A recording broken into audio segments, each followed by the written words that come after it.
Mesdames, Messieurs, bonsoir. Le ministre des ITP, Alexis Guissaro, a visité récemment les installations de la sino-congolaise hydroélectrique de Bouksanga avec une puissance de 240 MW et celle de la Sinomine à Luilou, le numéro 1 des ITP, a loué la prouesse technique de ces deux sociétés. Suivant. Le jeudi 11 juillet 2024 n'a pas été de tout repos pour le ministre d'État, ministre des Infrastructures et Travaux Publics, dans la province cuprifère du Lualaba où il a séjourné en mission de service. Alexis Guissaro Mouvouni a effectué quelques visites. D'abord à la centrale hydroélectrique de Bouksanga sur la rivière Lualaba. Accompagné de ses techniciens, le patron des ITP a visité le site de cette centrale, les bureaux, l'usine de production, le barrage, la salle d'installation et la base vie. Le ministre d'État des ITP a eu des explications claires sur comment les choses fonctionnent dans ce barrage qui a une capacité de 240 MW, dont 170 MW sont réservés à l'exploitation minière et 70 MW au réseau national géré par la SNEL. La SICO Hydro SA avait obtenu du gouvernement en août 2016 cette concession située à 110 km de Kolwezi dans le cadre du contrat chinois. Cette joint venture constituée par la GECAMINE et le groupe des entreprises chinoises avait été inaugurée le 6 octobre 2023 par le chef de l'État, Félix Tshisekedi. Elle constitue le premier des 5 importants barrages hydroélectriques du Grand Katanga à alimenter l'industrie et les cités environnantes. Ce barrage est à ce jour le plus automatisé du pays en termes de production, de transport, des distributions et des gestions grâce à la coopération gagnant-gagnant établie entre Kinshasa et Pékin. Après cette visite, le patron des ITP a loué la prouesse technique des Chinois qui travaillent avec d'autres ingénieurs congolais, un élan de développement de la collaboration sino-congolaise pour des résultats fructueux. Tout ça, c'est vraiment les résultats de cette coopération, de cette collaboration que nous voulons longue et fructueuse. Donc je voudrais féliciter toutes les personnes qui ont travaillé ici et je suis convaincu que nous allons ainsi continuer l'œuvre de développement et de modernisation de notre pays à l'image de ce qu'est devenu la Chine aujourd'hui. Enfin, direction Sikomine à Kolwezi, la mine Cupro Colbatifère. Ici, Alexis Guissaro et toute sa délégation ont palpé du doigt les missions assignées à cette société dont l'exploitation minière et la réalisation des projets d'infrastructures pour l'amélioration des conditions de vie du peuple congolais. Avec une superficie de 11,5 km², la Sikomine se divise en 6 compartiments. Le gouverneur de la ville de Kinshasa, Daniel Bumba Lubaki, a visité le lundi 15 juillet les travaux de réfectionnement du bâtiment de l'hôtel de ville de Kinshasa. Jules Boulembi Naomi Mbenza pour ce reportage. Le gouverneur de la ville de Kinshasa, Daniel Bumba Lubaki, a effectué ce lundi 15 juillet 2024 une visite d'inspection de travaux de réfection de bâtiments de l'hôtel de ville de Kinshasa, accompagné du vice-gouverneur Edi Iyelimo Langui, de son directeur de cabinet Israël Moutala et ses 2 adjoints, ainsi que d'autres membres du cabinet. Le premier citoyen de la ville était allé se rendre compte de l'évolution de travaux lancés au sein de cet établissement dont les installations sont en état de délabrement très avancé. Après avoir fait le tour du bâtiment, Daniel Bumba a ordonné à l'entreprise chargée de l'exécution de 10 travaux de ne ménager aucun effort pour mettre les administrés de l'hôtel de ville dans de meilleures conditions, et cela dans un bref délai. Au regard des immenses défis qui l'attendent d'un bureau à un autre, le patron de la ville s'est enquis de la situation des agents et cadres de l'administration provinciale impayés depuis près de 3 ans. Ces derniers ont profité de l'occasion pour solliciter son implication afin de résoudre ces problèmes. Le ministre provincial de Transport et Mobilité urbaine de la ville de Kinshasa, Bob Amiso, a dépêché le lundi 15 juillet 2024 sur le terrain des éléments d'appui expérimental sur les principales artères de Kinshasa pour lutter contre les embouteillages et autres tracasseries routières à Kinshasa. Jules Boulembi, encore une fois, Naomi Benza. Sous l'action du gouverneur de la ville de Kinshasa, Daniel Bumba-Lubaki, le ministre provincial de Transport et Mobilité urbaine de la ville de Kinshasa est déterminé à lutter contre les embouteillages et autres tracasseries routières à Kinshasa. Boba Miso Yoka Lumbila veut avant tout protéger la population contre les accidents évitables de la route, raison pour laquelle il souhaite renforcer les capacités opérationnelles de policiers de circulation routière sur terrain avec des éléments d'appui en déploiement expérimental sur le principal artère de Kinshasa. Un test grandeur nature réussi.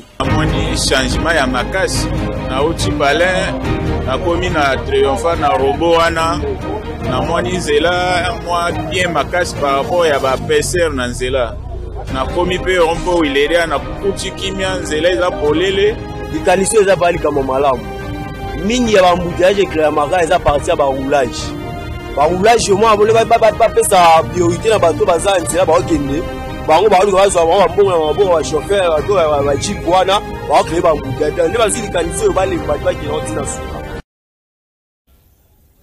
Autre chose à présent, quelques blessés de guerre ont reçu la visite de membres de Réseau Chaise.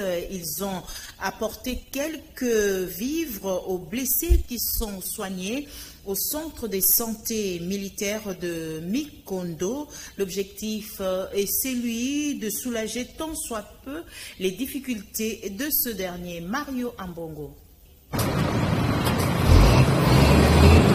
Très tôt le matin, vêtus en uniforme, l'association des femmes qui ont étudié au Collège des hautes études de stratégie et de défense, Chaise en sigle, ont apporté des vivres tels que du poulet, du sel, du lait, des tomates, des sardines, des détergents, du maïs planté ici à Kanyamaka CC, dont le but est de soulager tant soit peu le quotidien des blessés de guerre. Ceci entre dans le cadre de la descente de leur structure, sa sortie officielle, de leur réseau RESAC. Dès leur arrivée, elles étaient accueillies par le commandant du centre, le colonel Okuna Kitambi. Ensuite, les explications, comment fonctionne ce centre, leur sera expliqué par le docteur Jean-Paul Kitinga, en présence de quelques blessés de guerre. S'en suivra la visite guidée porte par porte. Elles ont suivi et reconforter à certains endroits ces blessés de guerre par leurs conseils. Tozaba maman, tosilisaki totangaki kuna, tosilisaki kuna, balakisaki biso makambo oyo etali mapinga na gestion ya mboka et lokola tomonaki que côté ya ba maman ya kokamba biloko yango ezalaki penza te to décidaki to sangana pour justement to luka to salelo yango na mokolo ya lelo toye tokomi na se Mikondo po to ya kotikela bango mwa biloko ya kolia mwa bakisi comme ça toye ba pe situation na bango eza ndenge nini totala ndenge nini biso pe tokoki koyebisa baninga na biso misusu to sala biloko moko ya kosepelisa bango bien babosana ke bauti na likama ya bitumba et ke bayeba pe ke biso toza sima na bango elongo na bango.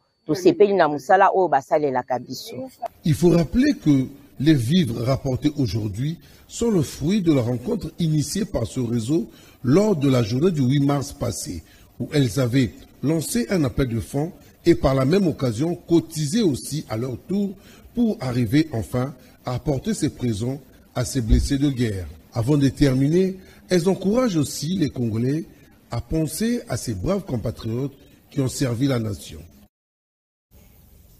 Restons toujours dans ces chapitres pour vous dire que Dr Jean-Paul Kitenge, médecin directeur du centre de santé militaire situé à Mikondo, bénéficiaire du don, a livré ses impressions. Mario Ambongo. na sepeli makasi présence ya ONG oyo et qu'on renforcer biso sur le plan humanitaire kisi biloko ya kolia yango to sepeli mingi malgré hiérarchie za ko pesa chaque mois mais oyo ye secours ya mutu ya vraiment na kombo ya blessé nyonso po tozana na kati ya camp sei Mikondo to pesi longo ya mingi. En tout cas je pense que le sentiment se voit même au visage. C'est le sentiment vraiment de joie. Nous sommes vraiment très contents par rapport à cet acte ici. C'est pourquoi nous disons sincèrement merci de votre plateforme, de pouvoir penser vraiment à cette catégorie de nos éléments phares d'essai qui sont fragilisés par les affres de la guerre. En tout cas, au nom de la hiérarchie et au nom de tous les blessés, la communauté Sei Mikondo dit sincèrement merci à cette plateforme de femmes de haute études stratégiques. En tout cas, naza blessé de guerre, namoni lisungo bae basalisi po lelo ba komona biso to sepeli mingi ba continuer toujours kotika biso te basunga kaka biso po tala esika tozali eta tozanango lelo tozala mibimba to po na mboka kobatela mboka na biso ya Congo po monguna kota te totika ba blessé mais lokola l'état tala maboko ndenge koma pona mboka lokola tokoma na Sei Mikondo. Merci mingi pour visiter biso toza ba blessé de guerre tobimina tosalisi mboka tozoki toziba masasi mais tosepeli pona ya kotala biso na mwa ndambo oyo boyo kopesa biso na bakisi oyo tozo remercier bango babosa na biso te bala sima babanda kaka kotalela biso kaka po biso tozali bato oyo tobondili mboka oyo pona biso nyonso tozala kimia topesi mingi merci mingi na lisanga oyo kotala biso topesi bango merci mingi.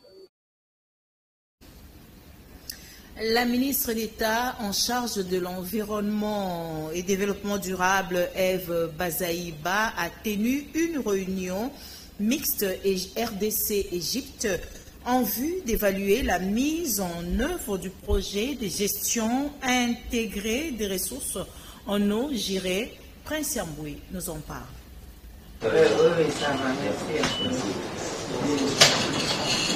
C'est dans le but d'évaluer les travaux du projet gestion intégrée de ressources en eau, GIR, de 30 forages d'eau et de 2 micro-barrages en périphérie de Kinshasa, en République démocratique du Congo, que la ministre d'État, ministre de l'Environnement et Développement durable, Eve Bazaïba Massoudi, a présidé la 10e réunion du comité technique conjoint Égypte-RDC de ces projets. Un projet qui s'inscrit dans le cadre de la coopération bilatérale entre la République arabe d'Égypte, représentée par l'ambassadeur égyptien en République démocratique du Congo, Echam Abdel Salam, et le numéro 1 congolais de l'environnement pour la desserte en eau potable et en énergie bleue au profit du peuple congolais. Estimé à 15 millions de dollars américains, ce projet est déjà en exécution avec 4 forages déjà fin prêts et 2 en cours. Parmi les grandes réalisations de cette coopération, notons également le centre hydro-informatique des prévisions et précipitations pluvieuses à la 7e rue Limité, inauguré en 2022. En fait, il y a un projet de quelques micro-barrages dans quelques endroits spécifiques au Congo, et l'Égypte veut venir avec son expertise et avec le financement pour établir 1 ou 2 micro-barrages. C'est un intérêt mutuel, et en plus c'est bien dans notre diplomatie, dans notre politique, de venir au soutien à nos frères en RDC. L'objectif c'est d'avoir 30 forages. La première étape c'est de 12. On est en train de finir, il y a 6 qui sont déjà finis, et on est en train de finir les autres 6 maintenant. On espère en finir par la fin de l'année prochaine. La GIR est un processus qui favorise le développement coordonné et la gestion de l'eau, de terre et de ressources associées afin de maximiser le bien-être social sans compromettre la durabilité des écosystèmes vitaux. L'implication de parents pendant la période des vacances L'implication des parents pendant la période des vacances, voulais-je dire, de leurs enfants est indispensable lorsque elle contribue efficacement à la protection et au bien-être de ce dernier. Hormis la visite aux différents sites touristiques, l'instruction ainsi que la révision de leçons dispensées au cours de l'année scolaire précédente s'avère utile, estime quelques parents. Jacques Posekota, Cheming Kassiama. C'est pendant les vacances que les enfants en âge scolaire trouvent beaucoup plus d'occasions pour se divertir et de se livrer à la merci de toutes formes de jeux. À Kinshasa, les parents contactés quant à la gestion de cette période de fermeture des classes se montrent disponibles pour assurer la protection de leurs enfants et les soumettre à des séances de révision des matières apprises lors de l'année scolaire précédente. Il est nécessaire de garder les enfants à la maison. Ne les laissez pas traîner dans la rue, parce que la rue entraîne beaucoup de problèmes. Si les enfants restent dans la parcelle où vous habitez, vous pouvez les surveiller calmement. Ne laissez pas les enfants entraînés par les amis, parce que les enfants deviennent sauvages lorsqu'ils ont beaucoup d'amis.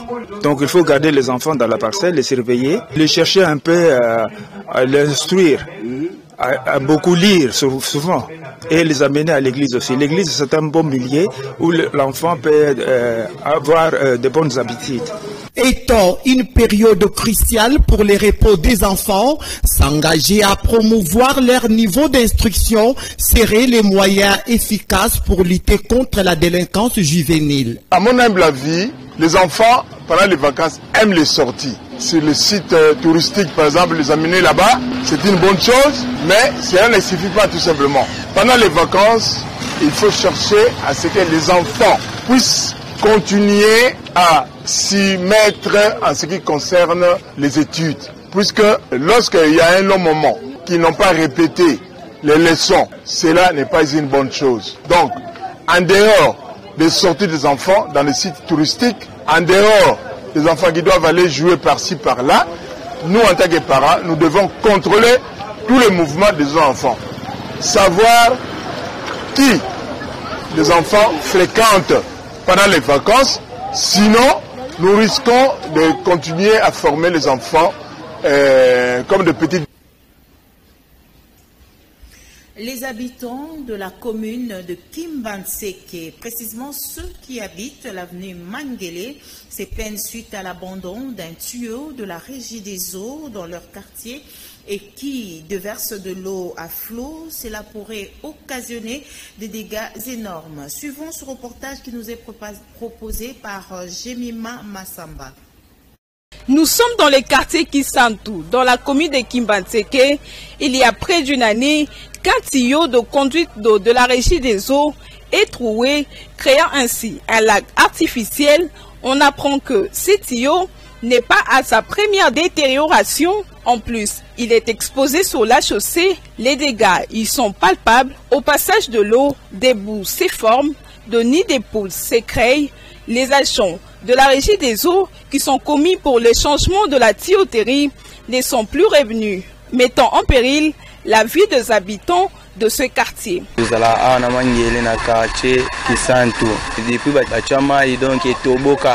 Je pense que ça déjà une année déjà dans le temps de boy. Babongisa na bangote do depuis ba yaroche la biso batio na biso oyo. To lali na kati ndako maye koma odusola tina kati ndako. Pona nini babongisa na bangote. Ba yaroche la biso oyo po basala ngome banda batia bakima na yeba pete soki bakenda wapi. En tout cas papa boluke la biso solution ya mai oyo. Komela mai to koma kosenga kosomba ba au pire. En tout cas, si la biso makambo oyo siko sobo tika ngo boye lobi wana ekwesa bandako na biso po bandako ndenge za boye tala na tayo moko mulur deje salami wana siko soki to tika ngo kaka boye est-ce que bokoki ko la biso solution te ya mayoyo. Hormis les quartiers Kisantu, dans la ville de Kinshasa, on retrouve de fuites d'eau alors que dans certains quartiers, ces liquides précieux vaut de l'or. Visiblement, la régie des eaux est confrontée à plusieurs problèmes comme celui de la vestuté de sa tuyauterie, d'où un renouvellement s'impose.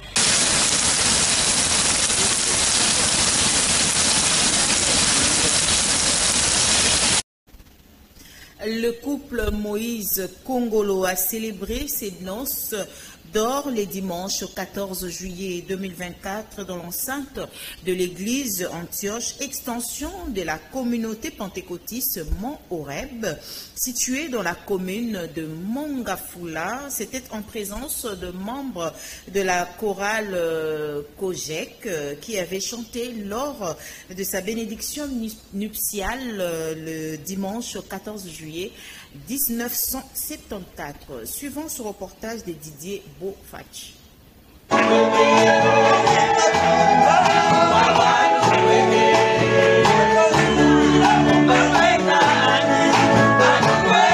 Les couples Moïse Kongolo et Christine Machimouki a célébré de la plus belle manière ces danses d'or dimanche dernier en l'église de Dieu Antioche, extension et direction de la communauté pentecôtiste Mont-Horeb, située dans la commune de Mongafula. L'amour, la joie et la félicité étaient au rendez-vous pour rendre gloire à l'Éternel au travers d'un culte d'action des grâces organisé à cette occasion qui s'est inscrit dans la logique de ce couple qui espère poursuivre l'expérience de ses 50 ans de mariage sur un chemin auréolé où l'orateur du jour, l'évêque Jean Katako de la communauté Alliance a évoqué 4 raisons des divorces, notamment l'argent, les enfants, les engagements dehors du foyer et le sexe.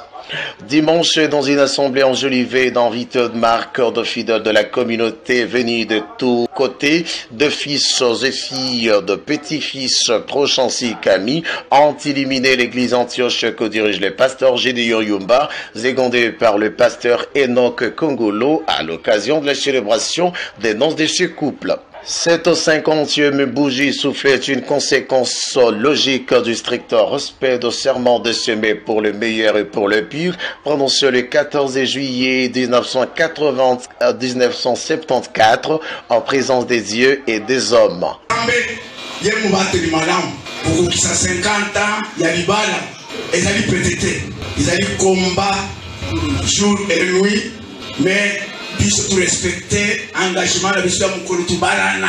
Témoin du bonheur quotidien de ce couple qui sait à quel point son amour est puissant, Nyota Kongolo, fille cadette ici de cette union conjugale, a adressé ces mots de remerciement.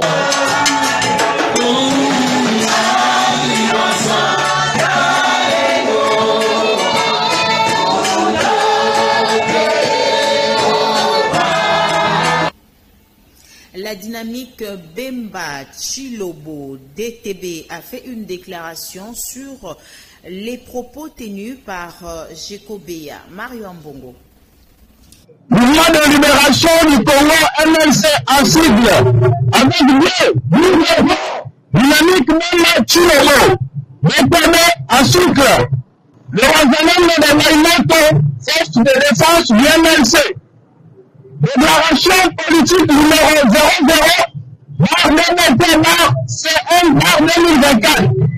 Nous, cadres des militants de la dynamique Bemba Chilobo, coordination nationale, avons suivi de près et avec amertume à travers les images et vidéos diffusées dans les réseaux sociaux des propos diffamatoires tenus par un jeune du nom de Jekobea, partisan et prétendant parler au nom d'un parti politique qui se dit démocratique et respectueux des lois de la République.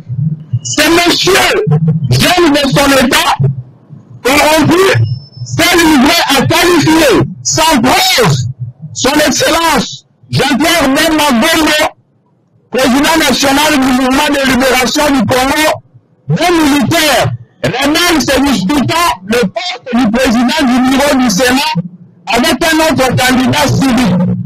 Une position qui lui permettrait de saboter les efforts par lui-même fournis pour la réélection du président de la République, chef de l'État, son Excellence Félix Antoine Tshisekedi Tshilombo. Ces propos dangereux de nature à fragiliser l'unité et les vivre ensemble au sein de l'Union sacrée de la nation ne nous ont pas laissés indifférents. La dynamique Bemba Chilobo condamne avec la toute dernière énergie ce comportement ignoble en lui rappelant que ni Saman, ni son parti, personne alors personne n'a de monopole. La dynamique même Machilobo Onal, avec la toute dernière énergie, ses comportements ignobles, en lui rappelant que ni Saman, personne, et en tout cas personne n'a le monopole de la violence sur toutes ces femmes. La dynamique même Machilobo fortifie, c'est Azalendo et l'ensemble du peuple congolais, et leur demande, une fois de plus, de demeurer vigilants, de ne céder aux menaces liées à la provocation, surtout de ne pas se laisser distraire par des futilités et mensonges de la rue, mais de se concentrer sur la recherche de solutions aux vrais problèmes qui rongent les Congolais et de continuer plutôt à soutenir sans relâche même providentiel Jean-Pierre Memabongo, qui se bat pour l'intérêt général du peuple congolais, suivant la vision de son excellence Félix Antoine Tshisekedi Tshilombo, chef de l'État. Monsieur Jacob Mera, connu pour son habitude et le plaisir qu'il trouve à cracher sur plusieurs personnalités politiques, dans l'impunité la plus totale qui soit, alors que nous sommes tous de l'union sacrée de la nation, et que l'état de droit est prôné en République démocratique du Congo. Nous devons savoir que, dans l'expérimentation de sa folie, sous effet de substances nocives, son Excellence Jean-Pierre Memabongo et le MLC, dont nous sommes membres, ne constituent pas une sorte de rang de laboratoire pour subir sans réplique avec effet néfaste de ses propos par toutes les voies légales. Nous demandons aux autorités du parti dont tu le prétends être membre de prendre des mesures qui s'imposent face à cet égarement qui dépasse toutes mesures raisonnables. Le Razalem de Maïmoto, très discipliné, suggère à M. Jérôme de profiter de la gratuité de l'enseignement pour se rattraper. Car sans une bonne base et une meilleure éducation, beaucoup de choses lui échappent. Et qu'il est en train d'allumer le feu dont il ne saura supporter les retours de flammes et un chien sans encadrement qui couvre le risque de se heurter à un livre. La dynamique de Machilobo saisit l'opportunité pour réitérer son soutien indéfectible à son président national Jean-Pierre Memabongo. Autorité de référence, lui qui pense constamment Congo et Congolais pour les loyaux services qu'il ne cesse de rendre à la nation congolaise depuis son jeune âge, avec une dimension de patriotisme sans égal partout où les besoins l'appellent. C'est à Kinshasa le 16 juillet 2024. Eh bien, mesdames, messieurs, c'est sur cette note que nous bouclons ce journal. La rédaction vous remercie d'avoir suivi ce journal. Je vous retrouve la semaine prochaine. Restez branchés sur le programme de Canal King Télévision. Merci, au revoir.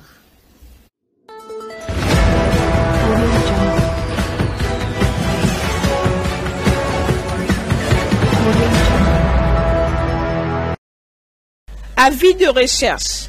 Messieurs et Madame Augustin Bokoko Elei, directeur à l'INBTP, Fidel Baoussa Boyolo, agent à la GM chargé des opérations de la commune de Ngaba, Junior Bokoko Batunga, Sylvie Lonjoka, infirmière au poste de santé Itaga à Kinshasa, informent au public que leur frère et père Jean-Pierre Lonjoka, ressortissant de la localité de Bokoukou, secteur de Douali, territoire d'Ingende, dans la province de l'Équateur, agent au ministère du Développement Rural à Kinshasa, habitant sur l'avenue Mabouana, numéro 111A, quartier Matadi, direction d'Ingui, référence station Engen, au sein de l'ancien complexe scolaire Mafuala, dans la commune de Bumbu, non loin du marché de Selembao, que M. Pierre Lonjoka est égaré depuis le vendredi 12 juillet 2024 à 5 heures du matin. Il présente depuis peu de temps les signes de perte de mémoire. C'est ainsi que nous demandons à toute personne de bonne foi racontera Monsieur Jean-Pierre Lonjoka de lui ramener à l'adresse citée ci-dessous ou entre les mains de chef de rue, chef de quartier, du bureau de l'ANER, de la DGM, au commissariat ou sous-commissariat de la police nationale congolaise. Notez bien, une récompense est promise ou contactez la famille au plus 243 89 93 48 778 plus 243 81 61 47 65.